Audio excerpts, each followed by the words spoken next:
మనమందరం జీవితంలో చాలా కష్టమైన పరిస్థితుల గుండా వెళతాం. కానీ ఆ సమయాల్లో మనకు నిజంగా ఏమి కావాలి, మన పక్కన కూర్చుని మనం ఏమి అనుభవిస్తున్నామో నిజంగా అర్థం చేసుకునే వ్యక్తి కావాలి. బహుశా ఆ సమయంలో మనకు మాటలు అవసరం లేదు, కేవలం మన పక్కన కూర్చుని నువ్వు ఏమి అనుభవిస్తున్నావో నాకు తెలుసు అని భరోసా ఇచ్చే వ్యక్తి కావాలి. నేను మీకొక కథ చెప్తాను. నేను కొన్ని సంవత్సరాల క్రితం కోల్కతాలో ఉండేను. నిజానికి నా పెద్ద కుమార్తె అక్కడ పుట్టింది. ఒకసారి నేను Mother Teresa missionary of charity హోమ్ని సందర్శించాను. అది చాలా ప్రభావవంతమైన ప్రదేశం. మీరు అక్కడికి వెళితే చాలా మంది కుష్ఠరోగులకు, చిన్నపిల్లలకు, నిరాశ్రయులకు సహాయం చేయబడుతుందని మీరు చూడగలరు. మదర్ తెరిసా గురించిన ఒక కథ ఉంది. ఆమెకు అనాథ పిల్లల కోసం ఒక ఆశ్రమం ఉంది. ఆమె వారందరికీ కూడా రొట్టెను ఏర్పాటు చేయాలని చెప్పి దగ్గరున్న బేకరీ షాప్కి వెళ్ళింది. ఆమె ఆ బేకరీ వ్యక్తి దగ్గరికి వెళ్లి ఇలా అనింది, చూడండి, నా పిల్లలకు రొట్టె కావాలి అని చెప్పింది. ఆ బేకరీ వ్యక్తి దగ్గర ఆమె అలా తన చెయ్యిని చాపినప్పుడు అక్కడ ఆ వ్యక్తి తన మనస్సులో ఏదో ద్వేషంతో నిండి ఉన్నాడేమో ఆమె చేతిపై ఉమ్మాడు. ఆమె అతని వైపు చాలా దయగా చూసింది. ఆమె చేతిని మూసి ఒక మాట చెప్పింది, ఇది నా కోసం ఉంచుకుంటా, కానీ నా మరో చెయ్యి చాపుతాను, దయచేసి నా పిల్లలకు రొట్టి ఇస్తారా అని అడిగింది. మదర్ తెరిసా చేసిన ఈ పనికి ఆ బేకరీ వ్యక్తి చాలా చలించిపోయాడు. అతను ఎలా మారిపోయాడంటే మిగిలిన కాలమంతా ఆ అనాథాశ్రమానికి రొట్టెల దాతగా మారాడు. కాబట్టి సానుభూతి అంటే అదే అనేది నేను అనుకుంటున్నాను.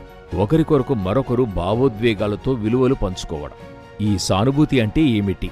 నేను ముందుగా ఒక ఉపమానంతో వివరిస్తాను. మనం ఎవరినైనా కలిసినప్పుడు వారు చాలా బాధగా ఉన్న స్థితిలో ఉన్నట్టయితే మనం వారి కొరకు బాధపడుతుంటాం. ఇది మీకు జరిగుండకూడదు అని చెప్తుంటాం. కానీ సానుభూతి అంటే మనం నిజంగా ఆ వ్యక్తి స్థానంలో మనల్ని మనం ఉంచుకొని నువ్వు ఏమి అనుభవిస్తున్నావో నాకు తెలుసు అని చెప్పడం. మరో ఉదాహరణ, ఎవరైనా ఇలాగన్నట్టయితే, మీరు సహానుభూతిని చూపిస్తున్నారంటే మీ స్నేహితుడు ఒక గోతిలో పడిపోయాడు, మీరు గోతిపైన నిలబడి నువ్వు ఏమి అనుభవిస్తున్నావో నాకు తెలుసు అని చెప్పినట్లు.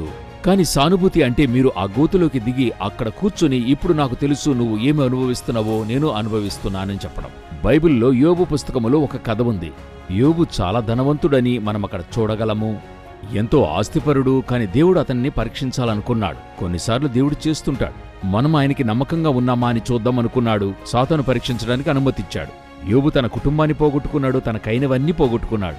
అత్యంత దారుణమైన పరిస్థితిలో ఉన్నాడు. అప్పుడు అతని 3 స్నేహితులు వస్తారు. వచ్చి వాస్తవానికి వారు గొప్ప సలహా ఇవ్వలేదు, కాని వారు వచ్చినప్పుడు మనం వారి నుండి నేర్చుకున్న ఒక విషయమేమిటంటే, మొదటి 7 రోజులు వారు యోబు పక్కన కూర్చున్నారు, ఏమీ మాట్లాడలేదు. కాబట్టి వారు అతనితో సానుభూతి చూపించారు.